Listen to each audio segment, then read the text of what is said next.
Dear students, मैं doctor Emu Chaudhary, associate professor, department of zoology, government girls college, Magra Punjla, Jodhpur, आज की BSc part second zoology की class में आप सभी का स्वागत करती हूँ। हम पढ़ रहे थे पेपर सेकंड डेवलपमेंटल बायोलॉजी या परिवर्धन जैविकी, और इसके फर्स्ट यूनिट में oogenesis पढ़ रहे थे, और जिसमें हमने oogenesis की डिफरेंट फेजेस के बारे में पढ़ा है। आज हम इसकी ग्रोथ फेज और उसमें विटेलोजेनेसिस और प्री विटेलोजेनेसिस ग्रोथ फेज किस प्रकार से होता है उसके बारे में पढ़ेंगे।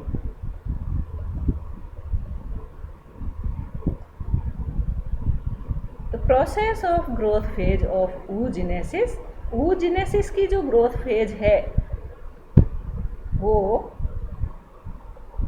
उसकी वृद्धि जो है, अंडाणु की वृद्धि जो है बाई oocyte सेल्फ, या तो स्यव oocyte के द्वारा खुद के या स्यव की प्रोटीन सिंथेसिस की युक्ति के द्वारा प्रोटीन का संश्लेषण, प्रोटीन सिंथेसिस करता है, तो इसके कारण उसकी ग्रोथ होती है।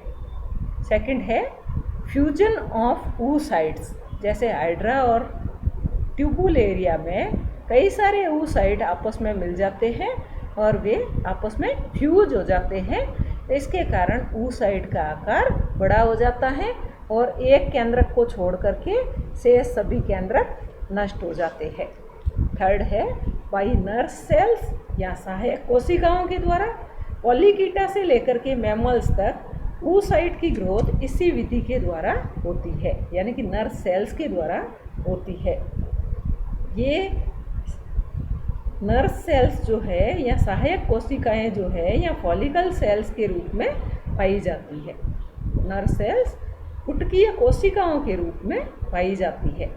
लास्ट है ट्रांसपोर्ट ऑफ योग। मैमल्स में योग की अधिकांश मात्रा लीवर में सिंथेसिस होती है, यकृत में संश्लेषित होती है, जो कि मैटरनल ब्लड के द्वारा परिवर्तित हो रहे oocyte में स्थानांतरित हो जाती है या ट्रांसफर हो जाती है।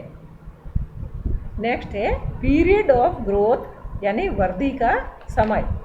फ्रॉग में वृद्धि काल 3 सालों में पूर्ण होता है, यानी कि oogenesis की प्रक्रिया में ग्रोथ फेज जो है उसमें कुल 3 साल का समय लगता है। First 2 years size increase gradually, then third year accumulation of योग इंक्रीजेज इट्स साइज।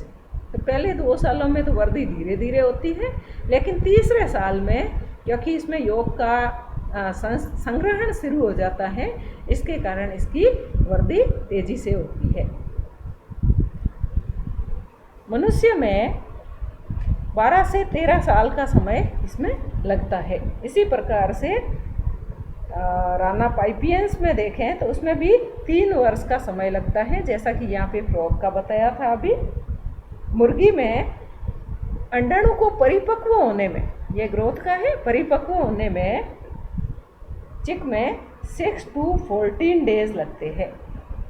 ह्यूमन में अंडाणु को परिपक्व होने में, मैच्योरेशन में 14 डेज का समय लगता है। इसी प्रकार से रेट्स में 16 डेज का या 16 दिन का समय लगता है। नेक्स्ट है स्टेजेज ऑफ ग्रोथ फेज या वृद्धि प्रावस्था की अवस्थाएं। 2 अवस्थाएं हैं, pre vitellogenesis and vitellogenesis. Pre vitellogenesis का मतलब होता है पीतक पूर्व प्रावस्था, जिसमें cytoplasmic and nuclear materials grow. कोशिका द्रवी और केंद्रकीय पदार्थ जो हैं उनमें वृद्धि होती है, लेकिन नो योग सिंथेसिस, लेकिन पीतक का संश्लेषण नहीं होता है। सेकंड है विटेलोजेनेसिस या पीतक जनन प्रावस्था, तो इसमें सिंथेसिस ऑफ योग यानी कि पीतक का संश्लेषण होता है। तो सबसे पहले हम पढ़ेंगे प्री विटेलोजेनेसिस ग्रोथ फेज के बारे में। तो प्री विटेलोजेनेसिस में केंद्रक और कोशिका द्रव्य का आयतन बढ़ता है। इसको हम 2 भागों में डिवाइड कर सकते हैं। पहला है न्यूक्लियर प्री विटेलोजेनेसिस, यानी केंद्रकीय पीतक जनन पूर्व की प्रावस्था, और साइटोप्लाज्मिक प्रीविटेलोजेनेसिस यानी कोशिका द्रवी पीतक जनन पूर्व की प्रावस्था। तो फर्स्ट हम लेते हैं न्यूक्लियर प्रीविटेलोजेनेसिस, केंद्रकीय पीतक जनन पूर्व की प्रावस्था। तो यहाँ पर जैसे मैंने कुछ पॉइंट्स लिख दिए हैं।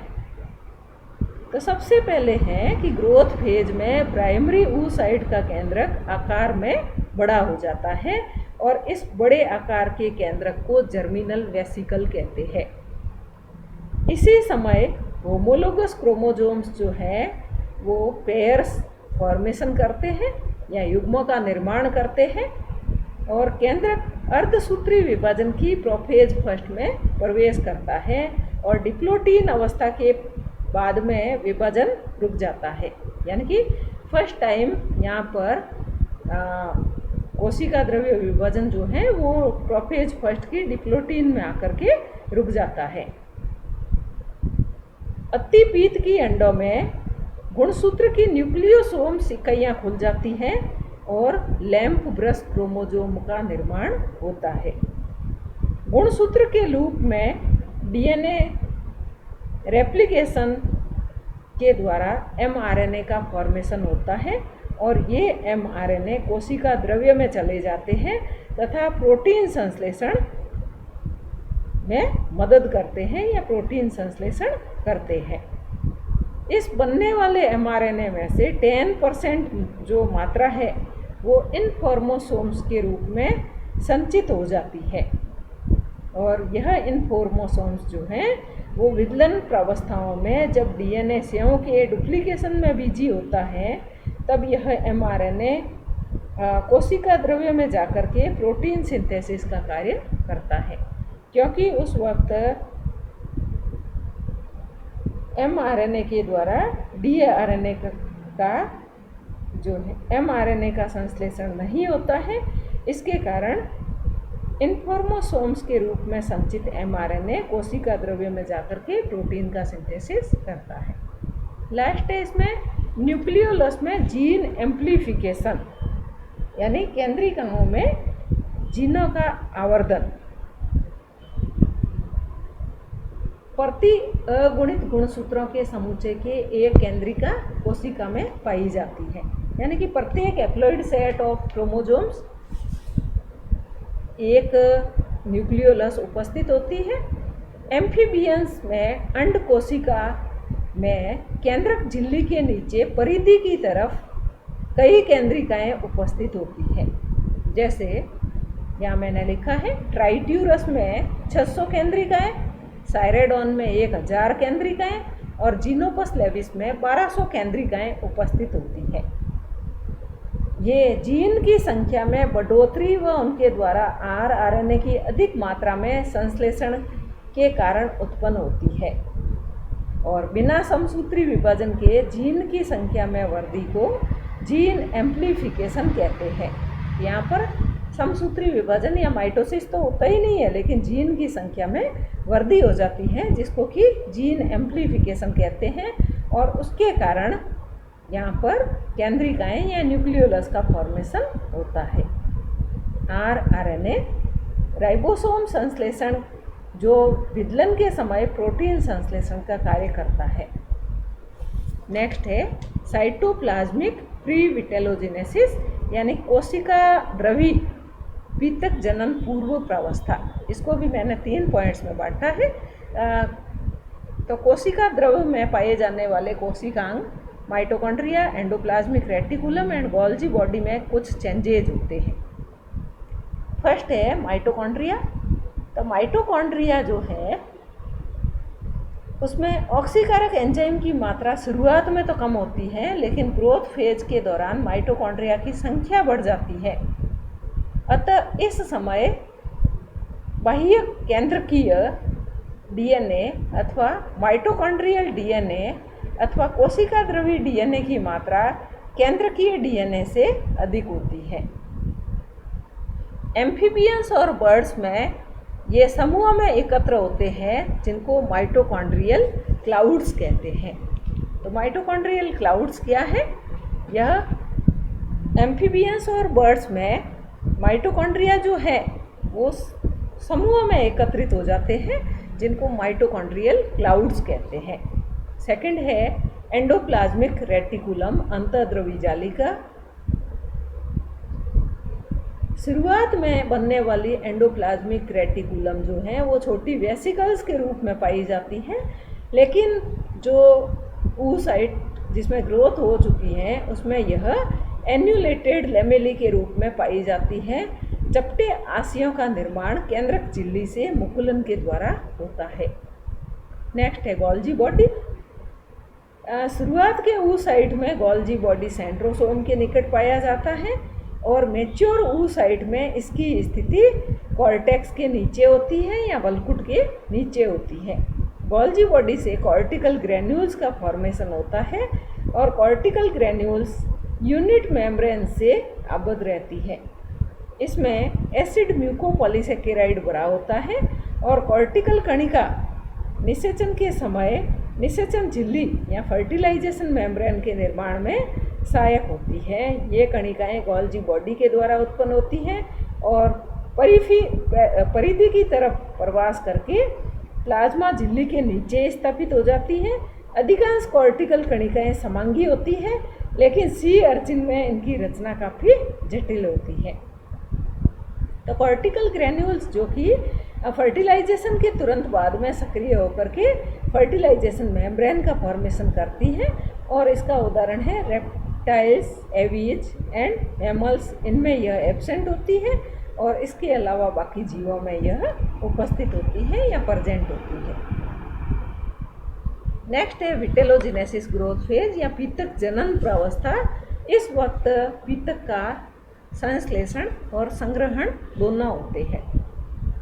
जैसे माइक्रोलेसिथल एग्स में सूक्ष्म पीतकी अंडों में यौग का संश्लेषण अंडाणु की खुद की रफ एंडोप्लाज्मिक रेटिकुलम और गोल्जी बॉडी के द्वारा किया जाता है। हाइड्रा में कई सारे oocytes आपस में मिलकर के सलित होकर के एक बड़े आकार के oocyte का निर्माण करते हैं, जिसमें केंद्रक समाप्त हो जाते हैं, लेकिन कोशिका द्रव्य जो है वो एक बनने वाले oocyte को दे दिया जाता है।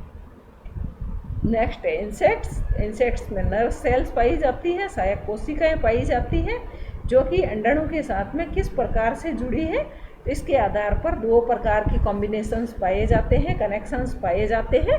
फर्स्ट है पॉलीट्रोपिक प्रकार। यहाँ पर आप देख सकते हैं एक साइड में oocyte है, एक साइड में नर्व सेल्स है। तो ये सभी नर्व सेल्स जो है वो अलग अलग छिद्रों के द्वारा oocyte में आकर के खुलती है। तो इस प्रकार के कॉम्बिनेशन को पॉलीट्रोपिक कनेक्शन कहते हैं। दूसरा है टीलोट्रोपिक कनेक्शन। इसमें सारी की सारी नर्व सेल्स जो हैं वो एक नलिकाकार संरचना बनाते हुए oocyte में आकर के खुलती है। इसको टीलोट्रोपिक कनेक्शन कहते हैं। नेक्स्ट है यौग सिंथेसिस इन मैमल्स। स्तनधारियों में यौग का संश्लेषण, जैसा कि पीछे हमने पढ़ा था, यौग सिंथेसिस लीवर में होता है और फिर यह माता के ब्लड के साथ में होते हुए प्लेसेंटा को पार करके और परिवर्तित हो रहे ग्रोथ फेज में उपस्थित ग्रोथ फेज में उपस्थित oocyte में प्रवेश करता है और वहाँ जाकर के यह इकट्ठा हो जाता है या एकत्र हो जाता है। तो यहाँ पर दिखाया गया है कि जोना रेडिएटा से होते हुए किस प्रकार से ये जो है न्यूक्लियस के अंदर या केंद्रक के अंदर पहुँच रहे हैं। कल हम पढ़ेंगे कंप्लीशन ऑफ सेल डिवीजन और उसके आगे टाइप्स ऑफ एग मेम्ब्रेन्स, इनके बारे में कल हम पढ़ेंगे। Thank you very much.